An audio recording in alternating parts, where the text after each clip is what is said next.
Hello and welcome back.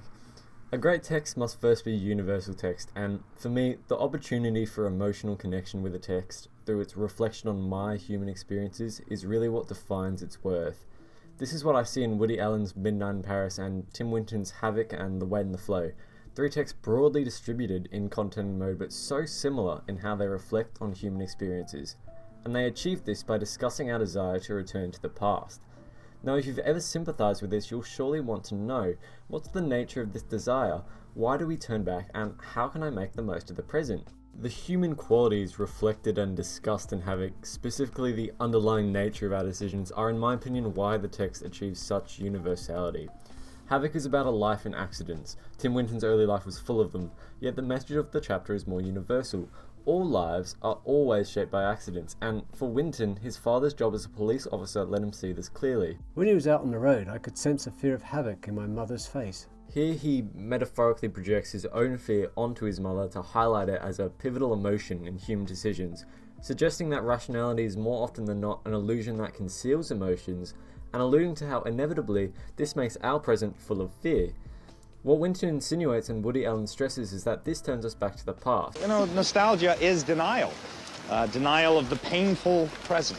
This cacophonous repetition of harsh consonants really emphasizes the gravitas behind this powerful statement because it suggests the present to be so full of fear and enigma that the past becomes insidiously attractive. Winton looks to achieve his universality by exposing the subconscious origins of our irrational decisions, and providing fellow author Woody Allen with a motive for why we'd want to return to the past. I see this view of fear and trauma as so provocative because it really forcibly applies itself to people. It asserts itself as part of the human experience by being so universally shared yet deeply personal in an individual context. And this is the role of texts, to enlighten us of our own natures. In my view, Havoc is so memorable because it really represents us and shapes meaning by doing so. Allen connects with audiences on a collective basis in Midnight in Paris by approaching from an emotive angle. Allen's protagonist Gil returns literally to the past, first to the golden age of 1920s Paris in a 1920 Peugeot, and then to 1890 by horse-drawn carriage.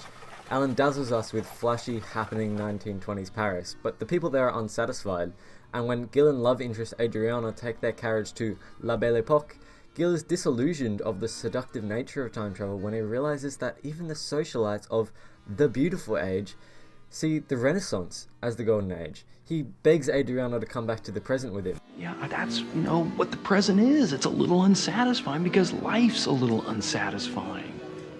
His repetition here emphasizes the idea that dissatisfaction with the present is truly an intrinsic collective experience, with Allen suggesting that the desire to return to the past is detached from the time period itself. And here Allen can dissect our nostalgia and discover that underneath lies those intrinsic, collective human emotions of personal dissatisfaction and inadequacy. I can personally embrace this message. We should all take solace in the fact that our desires for the past are collective. They are an intrinsic part of being human. Midnight in Paris remains valuable because it applies universally to us, reflecting on and disillusioning us of our experiences with a subtle emotive analysis. The Weight and the Flow is The Boy Behind the Curtain's obligatory surfing chapter. Despite this, its contents are very accessible even to non-surfers, and Winton is able to offer us an opportunity to reflect upon what it means to be present. Winton sees the present in the ocean.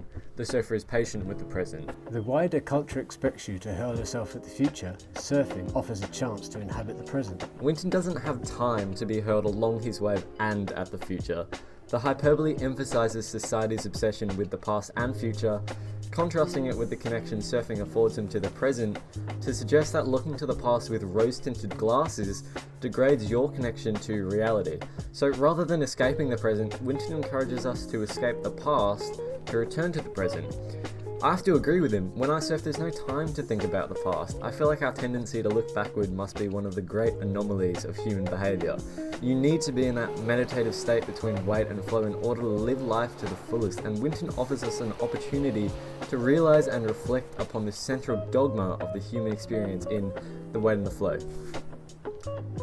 I think that's where the intrinsic value of all these texts come from. They are meaningful because they apply to us, and they can offer a reflection on our human experiences, connecting first collectively and then individually on a level that we wouldn't get anywhere else.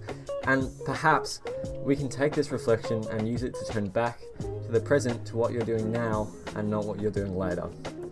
Thank you.